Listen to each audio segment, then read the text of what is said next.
জাভাস্ক্রিপ্টের আজকের এই ভিডিওতে আমরা দেখব var, let, const এই কিওয়ার্ডগুলি কখন কোনটা ব্যবহার করা হবে।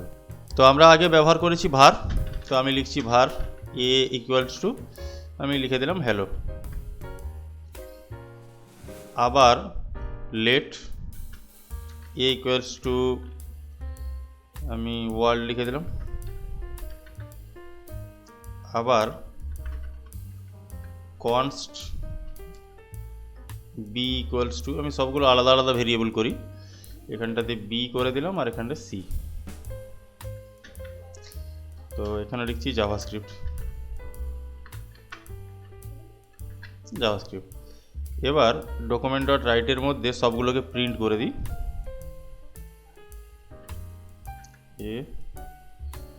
এবার এটা কপি করে পেস্ট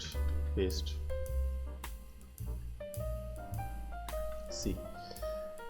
এবার আমি যদি সেভ করে রিলোড করি তাহলে আমরা এখানে কোনো পরিবর্তন দেখতে পাবো না, তিনটাই ওয়ার্ড আমার তিনটাই চলে এসছে। এবার সমস্যা কখন হয়, যদি আমি var ব্যবহার করে থাকি, তো আমি প্রথম varটা দেখাই। তো আমি এইগুলাকে সবকে কমেন্ট আউট করে রাখছি, ডবল স্ল্যাশ দিলে সিঙ্গেল লাইন কমেন্ট হয়ে যায়। varটা আমরা এভাবে লিখতে পারি। আবার এখানে যদি আমি শুধু a লিখে ছেড়ে দিই, জাস্ট a লিখলাম, এবার পরে এখানে লিখছি a ইকুয়াল টু হ্যালো। এবার আমি যদি রিলোড করি তাহলে কিন্তু আমার সেই হ্যালোটা সঠিকভাবেই আসবে। তো আমি এভাবেও করতে পারি। এছাড়া এখানে আমি a ইকুয়ালস টু হ্যালো লেখার পর আবার var লিখে আমি a ইকুয়াল টু ওয়ার্ল্ড লিখতে পারি। এখন আমি যদি রিলোড করি তাহলে আমরা দেখতে পাবো এইটা আসবে। পরে যেহেতু আমি এটাকে অ্যাসাইন করেছি আবার, তাই এটা আসবে। আমি যখনই রিলোড করব আমরা দেখতে পাবো ওয়ার্ল্ডটা এসছে। তো এই varটা আমরা এভাবেও ব্যবহার করতে পারি। 1995 থেকে 2015 পর্যন্ত যতগুলি জাভাস্ক্রিপ্ট কোড ব্যবহার করা হয়েছে সবগুলোতেই var কিওয়ার্ড ব্যবহার করা হয়েছে। কিন্তু 2015 পরে যত জাভাস্ক্রিপ্ট এর কোড লেখা হয়েছে সমস্তগুলোতেই let আর const এসছে।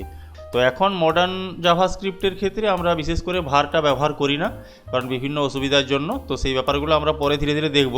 তো এবার আমি দেখছি এই যে লেটটা, এই varটাতে আমরা দেখলাম এখানেও ব্যবহার করতে পারছি, আর পরেও সেটাকে এভাবে করা যায়। কিন্তু লেটের ক্ষেত্রে এইখানে একটা অসুবিধা। এবার আমি যদি এটাকে কমেন্ট আউট করে দিই, তো লেটের ক্ষেত্রে আমি যদি b is equal to world কথাটা লেখা আছে আমার, আবার যদি আমি এখানে লেট লিখি দিয়ে b ইকুয়াল টু কোনো একটা যা হোক কিছু দিয়ে দিচ্ছি, এখানে ধরুন জাভা দিয়ে দিচ্ছি, আমি জাভাস্ক্রিপ্ট লিখে দিলাম। এবার তখন আমাকে VS কোডই এরর দিয়ে দেবে। তো এইটাকে আমি কমেন্ট আউট করে দিই। এবার আমাকে VS কোডই এরর দিয়ে দেবে, কেননা লেট দিয়ে আমি একবার ডিফাইন করতে পারি, সেটাকে আবার করতে পারি না। কিন্তু এভাবে করতে পারি, যেমন এখানে আমি যদি না লিখি কিছু, জাস্ট b লিখে ছেড়ে দিলাম, এবার পরে আমি এখানে বিতে আমি এই ভ্যালুটাকে অ্যাসাইন করলাম, তখন কিন্তু এখানে কোনো এরর আসবে না, আর এখানে আমি রেজাল্টও পেয়ে যাব সেই লেখাটা যেটা আমি লিখেছিলাম। তো var আর লেটের মধ্যে এইটা একটা ডিফারেন্স। আর কনস্টের ক্ষেত্রে কি না, আমরা এইভাবে রাখতে পারি না। যেমন আমি এখানে যদি আমি এখানে const লিখে দিই, const লিখে দিয়ে b রেখে দিয়ে আমি ছেড়ে দিলাম, তারপরে bতে অ্যাসাইন করব, পরে সেই জিনিসটা করা যায় না। const অর্থাৎ আমাকে প্রথমেই এখানে ভেরিয়েবল ডিক্লেয়ার করে দেওয়ার পর তাতে ভ্যালু অ্যাসাইন করে দিতেই হবে। কিন্তু লেটের ক্ষেত্রে বা ভারের ক্ষেত্রে আমরা পরে ভ্যালু অ্যাসাইন করতেও পারি, আর ভারের ক্ষেত্রে সামনে আবার ভারও লিখতে পারি, কিন্তু লেটের ক্ষেত্রে আমরা লিখতে পারি না। আর যদি আমি এখানে যেমন আমি এখানে রাখছি, আর ব্লক কোডের ক্ষেত্রে আমাদের কোনো পরিবর্তন হবে না। ব্লক কোড অর্থাৎ ব্লক বিভিন্ন সময় আসতে পারে, যেমন ইপের ক্ষেত্রে বা ফাংশানের ক্ষেত্রে। তো এমনি আমি যদি একটা ব্লক বানাই, জাস্ট কিছুই রাখলাম না, কনস্টটা রেখে দিলাম, আবার ডকুমেন্ট ডট রাইটের মধ্যে এই বিটাকে আউটপুট দিচ্ছি, আর এখানে আবার বিটাতে আমি আলাদা কিছু লিখেছি। সাপোজ আমি এখানে হ্যালোটা ওয়ার্ল্ডটা লিখে আনি, এইটাকে পেস্ট করে দিলাম। এখন আমি যদি রিলোড করি তাহলে আমরা দেখতে পারবো একবার ওয়ার্ল্ড আসবে আর একবার জাভাস্ক্রিপ্ট আসবে। আর ওয়ার্ল্ডটা কী জন্য এসছে না, ওয়ার্ল্ডটা প্রথম এই যে ব্লক কোডটা প্রথম রান করছে, এখানে b একই নাম আমি দিতেই পারি, কেননা যেহেতু এটা ব্লকের মধ্যে আছে। আর ব্লকের মধ্যে থাকলে const লিখি বা লেট লিখি দুটোই সেই একই রকমই সেম কাজ করবে। কিন্তু এইখানে যদি var লেখা থাকতো, জাস্ট আমি যদি এখানে var লিখে দিই, আর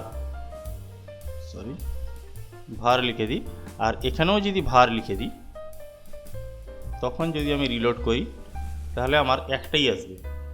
তো ভারের ক্ষেত্রে ব্লকের মধ্যে থাকুক বা না থাকুক সেই একই রকমই, যা মানে লাস্টে যেটা আসবে, লাস্ট যেটা পাবে সেটাই সেই ভ্যালুটাই দেখা যায়। তো তাই ব্লক কোডের ক্ষেত্রে বিশেষ করে ব্লকের মধ্যেই থাকবে, সেটা আর বেরাবে না কোথাও, তখন আমরা লেট বা কনস্ট ব্যবহার করি। কনস্টটা খুবই কম ব্যবহার করা হয়, যখন যদি মনে হয় পরে কিছু চেঞ্জ করার ব্যাপার থাকে, সাধারণত ক্ষেত্রে সবাই লেটই ব্যবহার করে। তো আমরাও এরপর থেকে যতগুলো ব্যবহার করব জাভাস্ক্রিপ্টের কোড সবগুলোতে লেট ব্যবহার করব।